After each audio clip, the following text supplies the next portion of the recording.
అసంతృప్తి అసమ్మతి అనేది ప్రతి పార్టీలోనూ ఉంటుంది. పదవులు తీసినప్పుడు కొత్త వాళ్ళకి అవకాశం ఇవ్వనప్పుడు ఉండదా? వైఎస్ఆర్ కాంగ్రెస్ పార్టీకి అది పవర్లోకి రాకముందే పార్టీ పెట్టి మొదటి ఎన్నికలు ఫేస్ చేసుకున్న 2014లోనే ఇప్పుడున్న రఘురామకృష్ణరాజు ఆ రోజున ఎదురు తిరిగాడు. దాంతోపాటు కొంతమంది ఎదురు తిరిగి విమర్శలు చేశారు.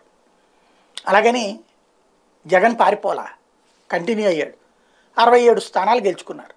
23 మంది ఎమ్మెల్యేలను తీసేసుకుని తెలుగుదేశం పార్టీ 23 మందిని మంత్రులుగా 4 కూడా అయ్యారు.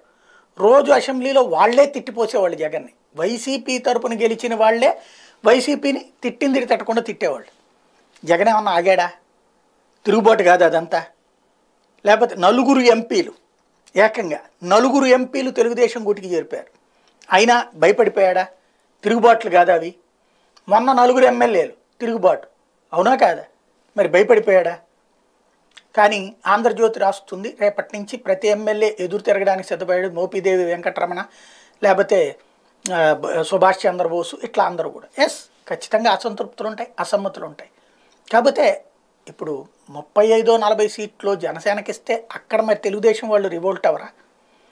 లేదా కొత్త ముఖాలకి రేపు పొద్దున పవన్ కళ్యాణ్ సీట్లు ఇస్తే అక్కడోళ్ళు రివోల్ట్ అవరా? అన్ని చోట్ల ఉంటుంది కదా అసంతృప్తి. కాకపోతే ఒక చోటే ఉంటుందా? ఇదే ఆంధ్రజ్యోతి రాసే వార్తలో ఉన్నటువంటి వింత. మంత్రులను కూడా పక్కన పెట్టబోతున్నారు. ఖచ్చితంగా అసంతృప్తి ఉంటుంది, పీక్ స్టేజ్కే వెళ్తుంది. కానీ పార్టీ కాపాడుకోవాలి అనేటువంటి కాన్సెప్ట్తో వెళ్ళేటువంటి దాన్ని జగన్ గెలుస్తాడు అనుకుంటే వీళ్ళందరూ ఇటే ఉంటారు, చంద్రబాబు గెలుస్తారు అనుకుంటే అటు చంద్రబాబు తీసుకునే పరిస్థితిలో ఉన్నారా ఇప్పుడు వీళ్ళని అనేది ఇక్కడ $1 బిలియన్ ప్రశ్న.